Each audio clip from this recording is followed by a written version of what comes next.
Soy Carmen Manchado y estoy aquí como miembro de la Comisión Municipal de la Memoria y como familiar de víctima del terrorismo de Estado. ¿A qué te dedicas? Soy docente de nivel inicial y bueno, madre, esposa. Bueno. Bien. ¿Familiar de? De Juan Carlos Perchante Piñero. Somos primos hermanos. Éramos. ¿No? Y de Eduardo Manchado, expreso político. ¿Lo conociste a tu primo? A Juan Carlos, sí, sí. ¿Querés contarme un poco de esa relación? Bueno, mis primos hermanos, Juan Carlos y Lidia, nacieron, si bien somos de dos generaciones distintas, nacieron en la casa de mis abuelos. Y después llegamos mi hermano y yo con el tiempo, digamos. Entre mi mamá y mi tía, la mamá de los chicos Perchante, había varios años de diferencia. Y cuando nosotros llegamos a la casa, cuando nacimos mi hermano y yo, estos chicos ya estaban cursando su adolescencia, ya más cerca de los 20 años.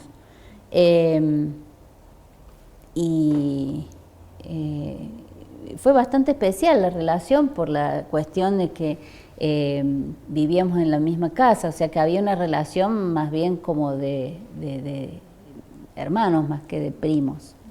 De hecho, soy prima hermana, como dije recién, de Eduardo Manchado, que vivíamos a 6 cuadras, o sea, estábamos cerca, pero no son primos hermanos, o sea, cada uno en su casa, no es el mismo tipo de vínculo.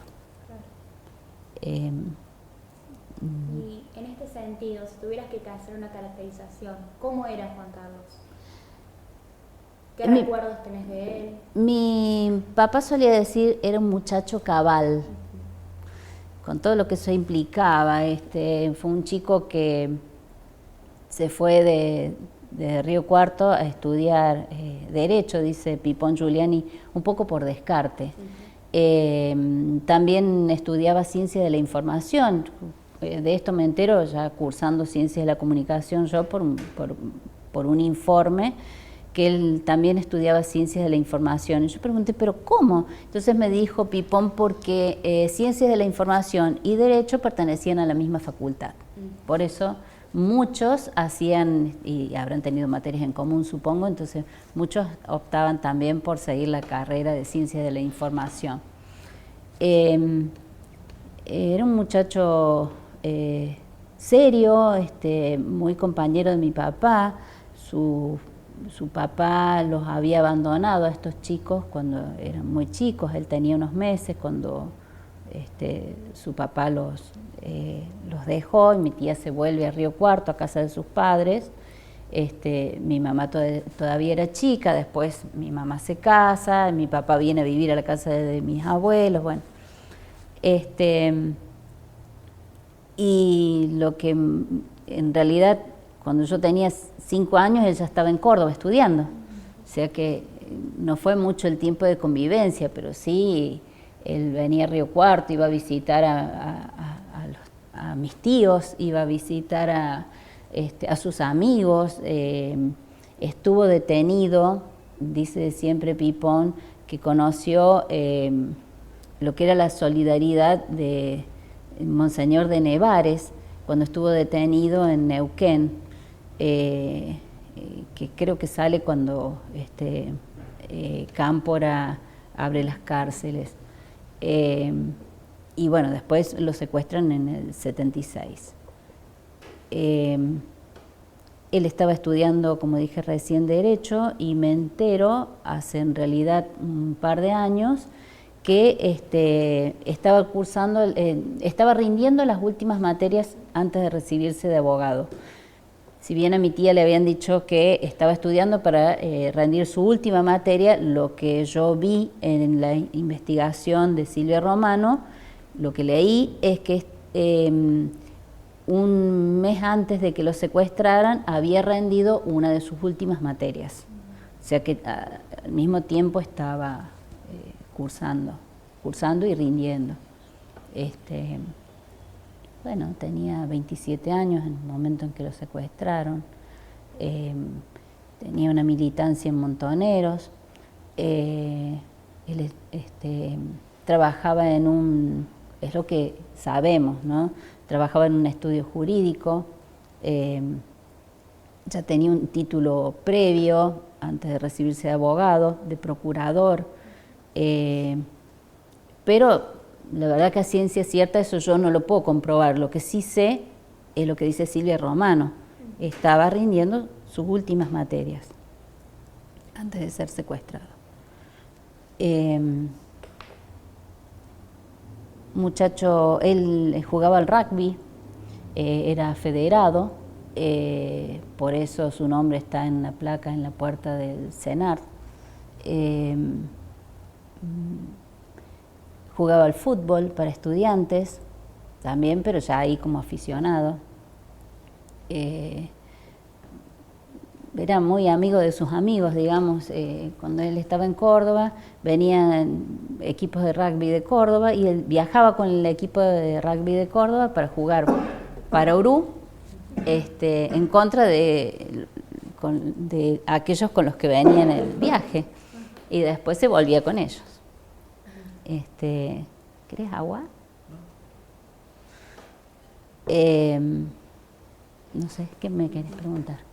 ¿Qué nos podés contar de su militancia?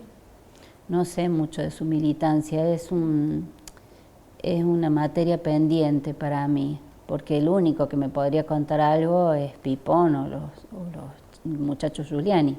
Decíamos muchachos en casa, ¿no? Eran nuestros vecinos y amigos los Giuliani. No sé mucho, solo sé que militaba en Montoneros. Y alguna vez me dijo, y esto entre comillas, me dijo Diógenes, uno de los hermanos Giuliani, el teco tenía tiras, que quiere decir que como que era, no sé, oficial o algo así de Montonero. Sí. ¿Y tu familia no decía nada de su militancia? O sea, ¿era algo que bueno, estaban no, enterados? Claro, ¿estaban enterados de eso? No gustaba en mi casa. Primero porque mi familia, mis abuelos eran lo que en ese momento se llamaba lomo negro, que eran los demócratas.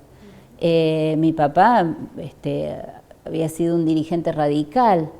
Digo mi papá porque era la figura paterna que él tuvo.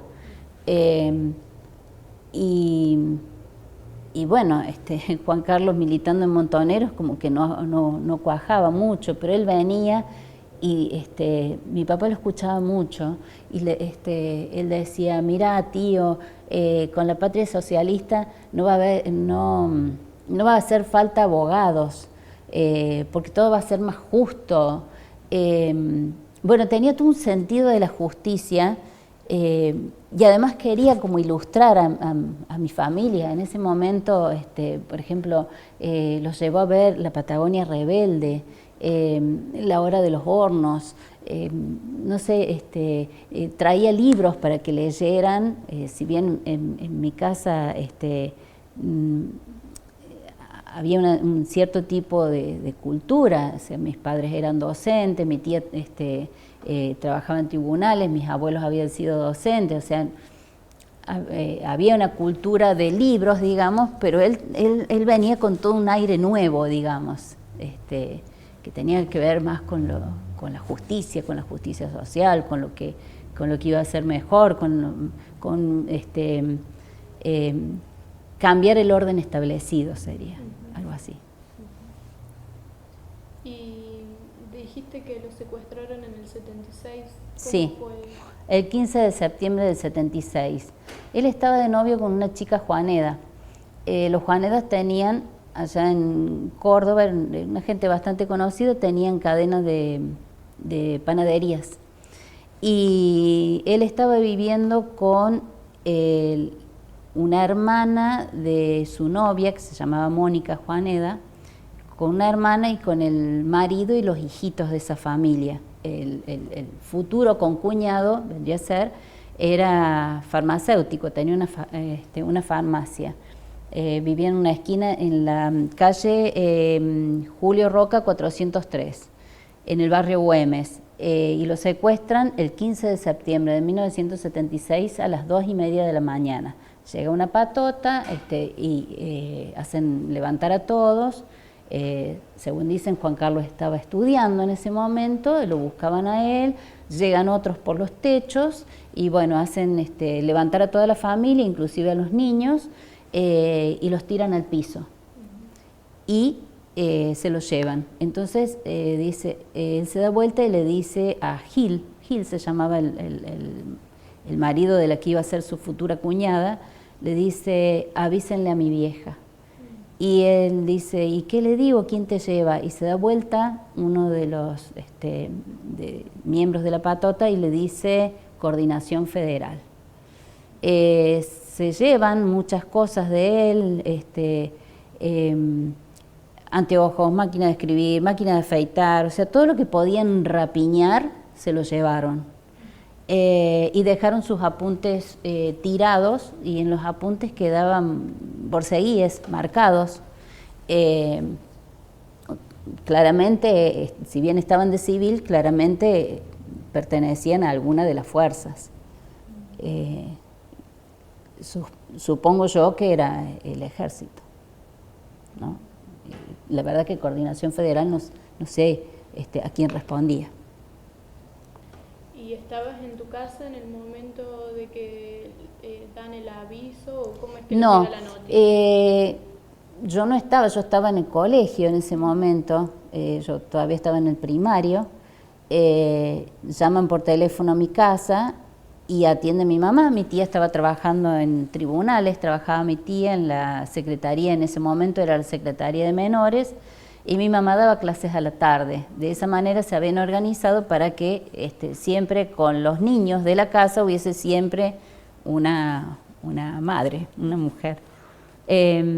Entonces llaman a la mañana de ese mismo día y una voz femenina que rápidamente le dice a mi mamá, se lo llevaron a Juan Carlos. ¿Cómo? ¿Quién se lo llevó? ¿Qué? Y corta a la mujer. Nunca supimos quién llamó. Entonces mi mamá rápidamente lo llama a mi papá, que mi papá tenía una empresa de colectivos, lo llama a mi papá y mi papá empieza a organizarse para ver cómo iba a hacer frente a esto, porque noticias de eso teníamos, que se estaban llevando gente, pero no decían desaparecido, se decía se lo llevaron. Se llevaron a fulano, se llevaron a mengano. Bueno, y al otro día mi papá viaja a Córdoba y viaja acompañado de un primo de él que era suboficial buscando noticias. Van al tercer cuerpo de ejército, una locura en pleno 76,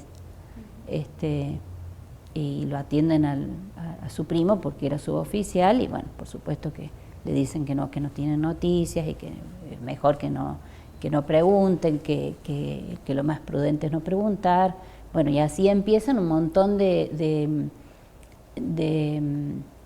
trámites que mi papá realiza siendo el hombre de la casa. En algunas ocasiones fue mi tía a Córdoba, pero fueron a verlo a Prima Testa, fueron al tercer cuerpo de ejército nuevamente, presentaron habeas corpus, iban tratando de hacer lo que se podía. Mandando cartas al Ministerio del Interior. Bueno, por ejemplo, Prima Testa termina contestando que estos casos eran muy difíciles y que ellos tenían el mismo problema en su casa, como diciendo que, bueno, tenían el problema de que se habían llevado también a curas, digamos. O miembros de la iglesia, digamos. ¿Qué sí. conoces? ¿Qué le sucedió a tu primo? Recién esto me entero con lo de la mega causa de la Perla, o sea, en el año 2016, me entero como de su destino. No ha estado secuestrado más de una semana. más o menos. Creo que el fusilamiento se produjo el 22 de septiembre, ahí lo secuestran el 15 de septiembre, lo torturan muchísimo, y el 22 de septiembre, cerca de la fábrica de Fiat en Córdoba, en las inmediaciones, hacen un enfrentamiento fraguado, donde aparecen los cuerpos de él y de Diego Hunziker, a quien también habían secuestrado, que tenía 18 años, el chico Hunziker. Sí, mira, lo estoy leyendo allá. Y bueno, eso es lo que supimos. Y por él se sustanciaron, porque también supuestamente ha estado en la ESMA. Se sustanciaron dos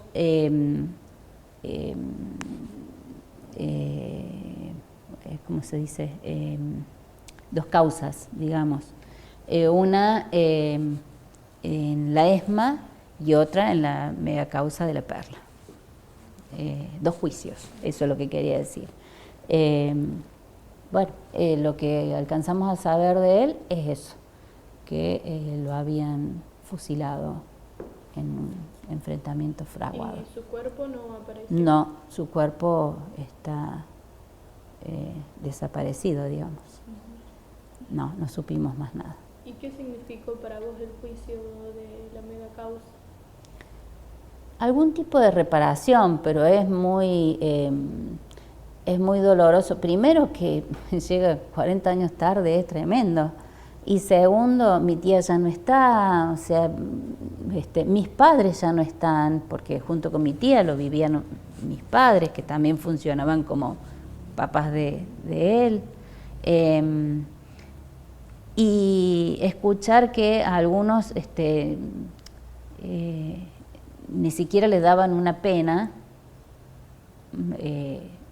y te genera un sentimiento.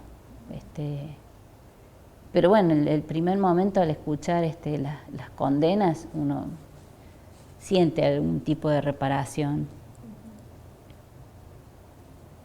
¿Y Sí. qué te hizo vincularte a la Casa de la Memoria? Era como una materia pendiente en mí esto. Siempre quería trabajar y conocer más sobre este tema. Y llego acá con Julio, me acerca Julio, me invita a las reuniones, y como nosotros estábamos, Julio Mancinelli, estaba, hicimos un curso de Derechos Humanos en Córdoba, junto con Eduardo. En algunas oportunidades fueron Eduardo Manchado, Daniel Olartecoechea, Alberto Levi, Paloma Rosales, que es mi hija, Julio Mancinelli y yo, de acá de Río Cuarto. Los que yo recuerdo que hayamos ido, éramos eso. Bueno, y una de las veces, muy interesante el curso, que duró unos 8 o 9 encuentros, y le digo, qué interesante, Julio, esto tendríamos que hacerlo en Río Cuarto, pero sería interesante que tuviese puntaje para docentes, siempre pensando en esta cuestión de los y las docentes, que necesitamos puntaje. Y bueno, entonces ahí es cuando Julio me hace venir acá a la Casa de la Memoria, me presenta, y empezamos a pensar este curso.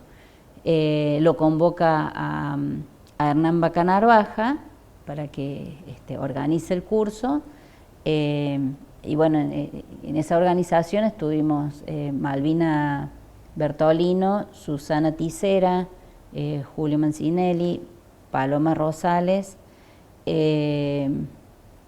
Eduardo Manchado, y me está quedando alguien, Hernán Bacanarvaja, que era fue el que diseñó, digamos, el curso, y yo.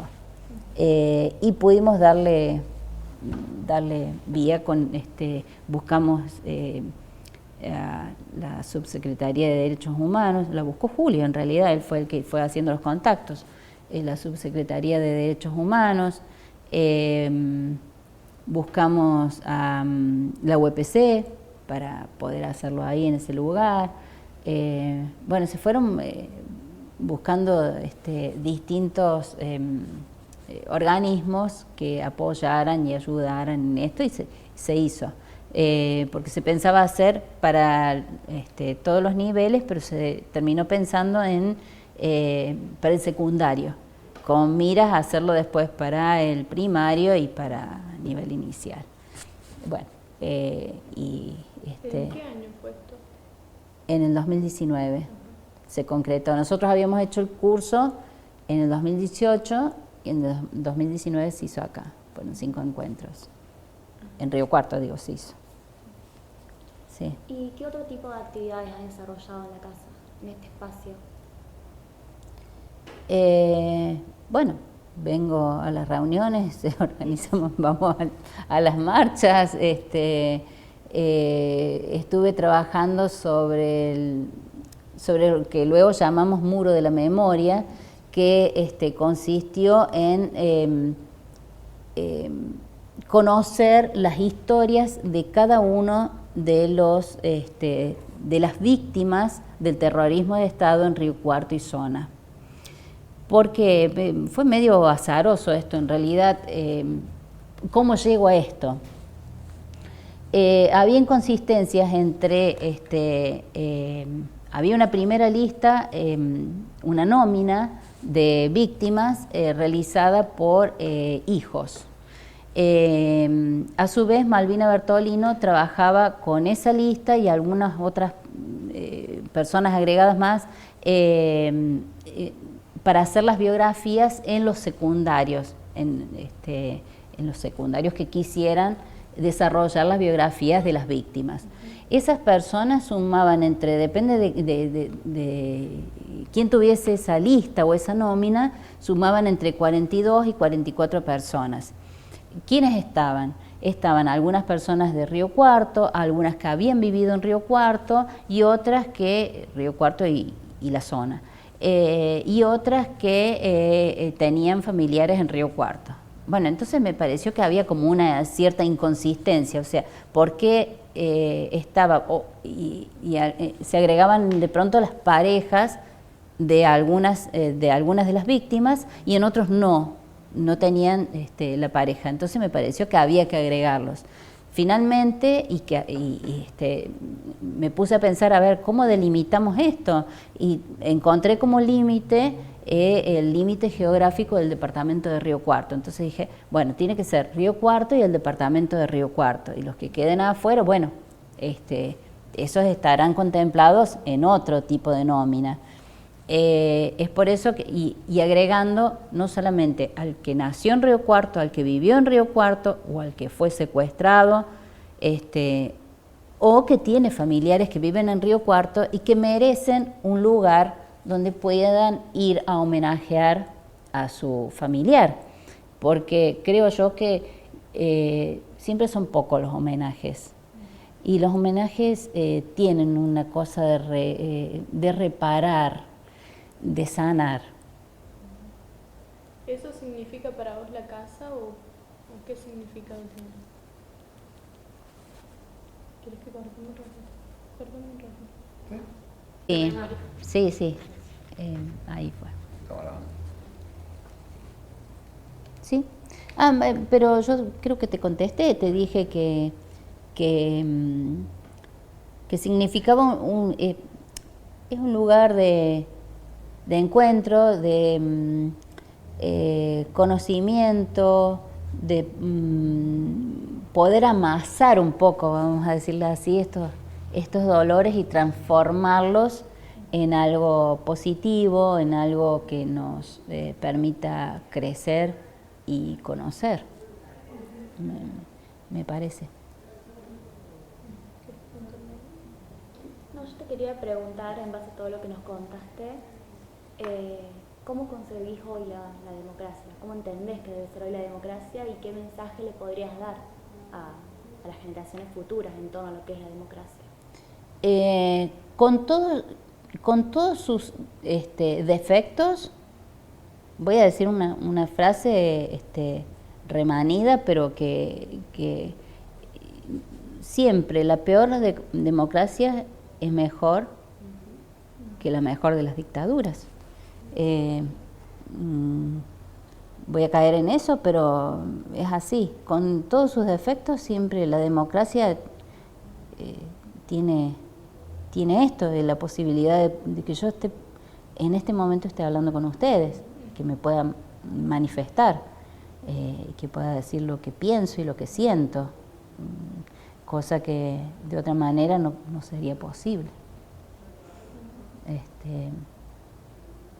No sé. ¿Algo que quieras agregar, Carmen?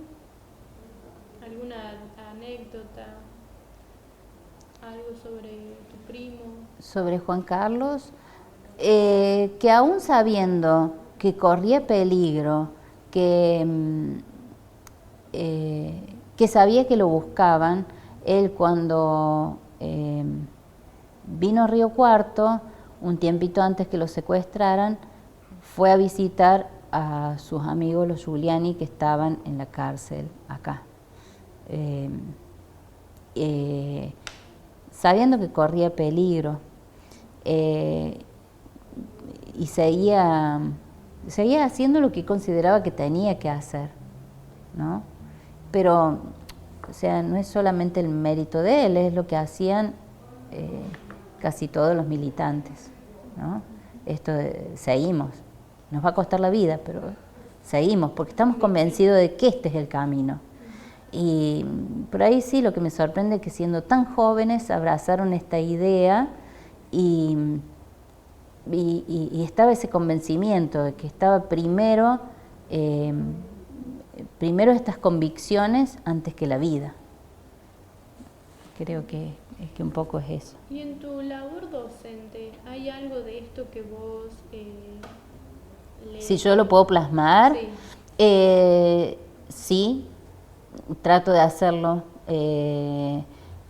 a veces con autorización y a veces sin autorización. El 24 de marzo lo trabajo, el 22 de octubre lo trabajo, que es el Día de la Identidad, y siempre trabajando, aunque sea, no sé, haciendo un recorrido literario, supongamos, de cuentos de Eduardo Galeano, suponete.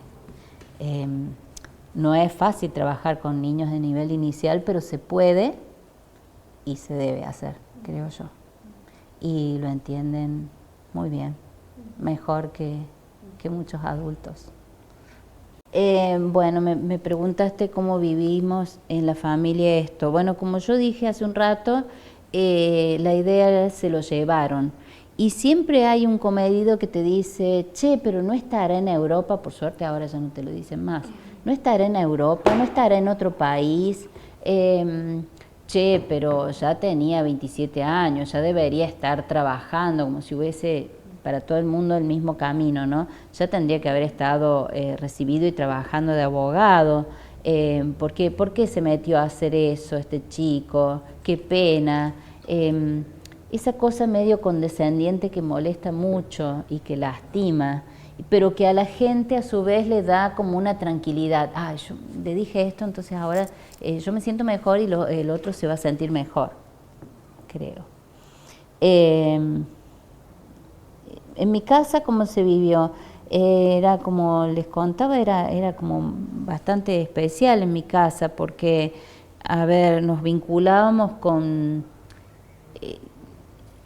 por ejemplo, teníamos como una vida normal como el resto de la gente y otra vida como una especie de vida paralela donde, por ejemplo, mi tío Joaquín, el papá de Eduardo, que era mi primo que estaba detenido en el sur, venía todos los días a hablar con mi papá y se sentaban en el auto porque creían que los podían estar grabando.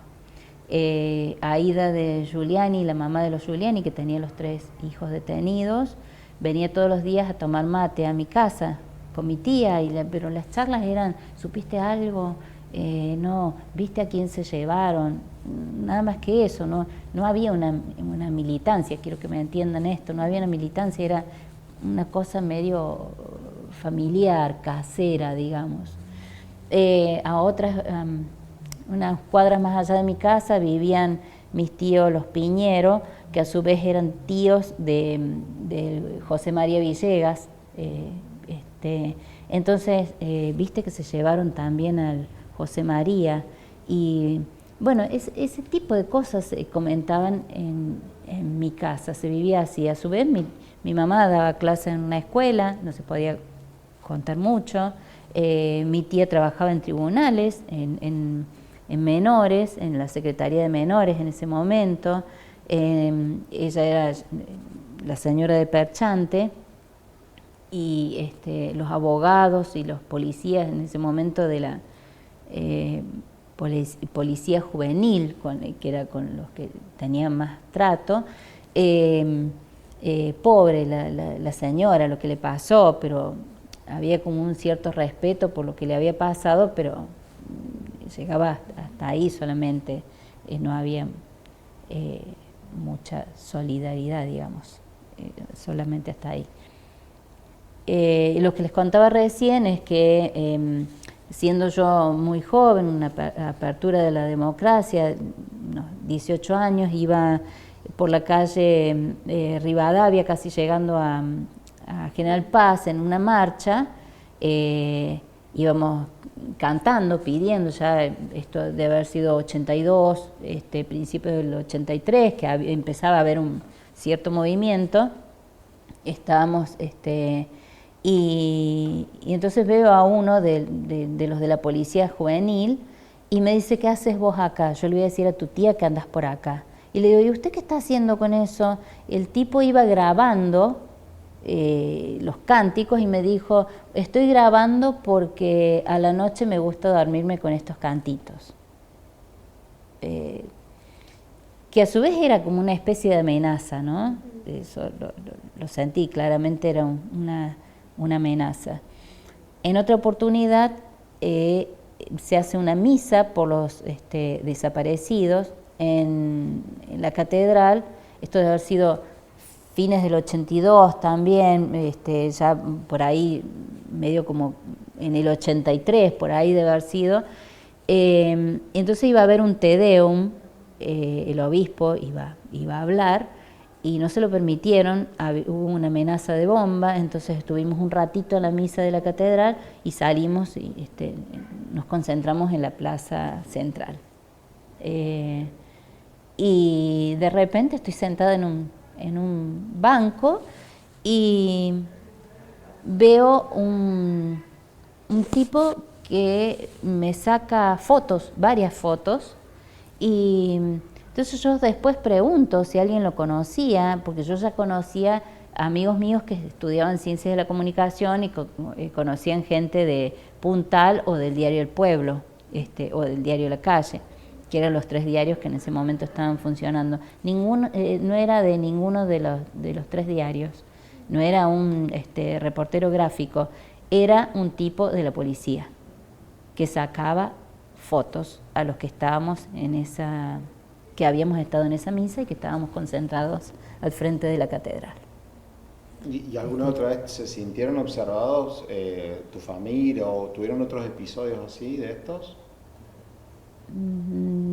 No sé, no que yo recuerde, pero siempre estaba esa cosa de tener prudencia, de no cuenten, no digan, no esto, no lo otro. Y por ejemplo, en mi familia sí había una cosa de no se dice, por ejemplo, me acuerdo que me preguntaba una profesora mía de danza, me decía, ¿y el Eduardo dónde está?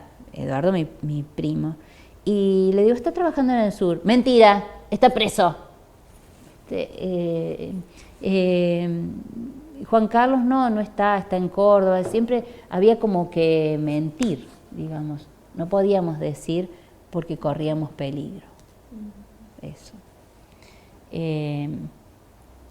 Me acuerdo que esto debe haber sido más o menos en el año 76, cuando lo detienen a Juan Musolón y a Liliana, no me va a salir el apellido ahora,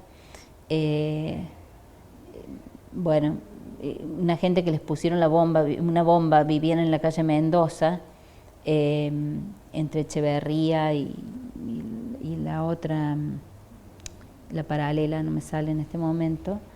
A ellos les pusieron una bomba. Ella era profesora mía de danzas también, Liliana, y entonces yo había estado tomando la leche porque era una chica de 11 años. Entonces voy a mi clase de danzas y dice la directora de la institución, ¿qué pasa que la Lili no viene? Entonces yo había escuchado mientras estaba sentada tomando la leche antes de irme a danzas, había escuchado en la radio que habían detenido y decían tipo estas palabras, a los subversivos, Juan Musolón y Liliana, que era su novia. Y entonces yo digo, no, la Lili no va a venir porque la detuvieron. Entonces la directora me dijo, nunca más nombres a esa persona acá. Esas cosas se viven como amenazas de alguna manera. Y más siendo tan chico es como que se plasma eso, ¿no? Se graba. Bien. No sé, o sea, por ahí las amenazas no eran directas, eran como veladas. Ejemplo, me estoy acordando ahora, censo, año 80 creo que fue el censo. Yo estoy volviendo de la escuela secundaria y veo que hay todo un dispositivo. Veníamos caminando con Normita Cuesta, mi amiga, por la calle Buenos Aires. Y cuando llegamos a la María Holguín, que es mi calle, vemos que está toda cercada con policías, camiones del ejército. Bueno, entonces, ¿qué pasa acá? Y Normita, imagínate, teníamos 15, 16 años, yo te acompaño, me dice, y me acompaña hasta la puerta de mi casa. En la puerta de mi casa había un oficial, estaba adentro de mi casa, mejor dicho. Cuando abro la puerta, el tipo estaba parado y mi mamá le estaba entregando los documentos de las personas que vivían ahí. Y bueno, era como, o sea, era muy intimidante. ¿Por qué a mi casa iba un oficial?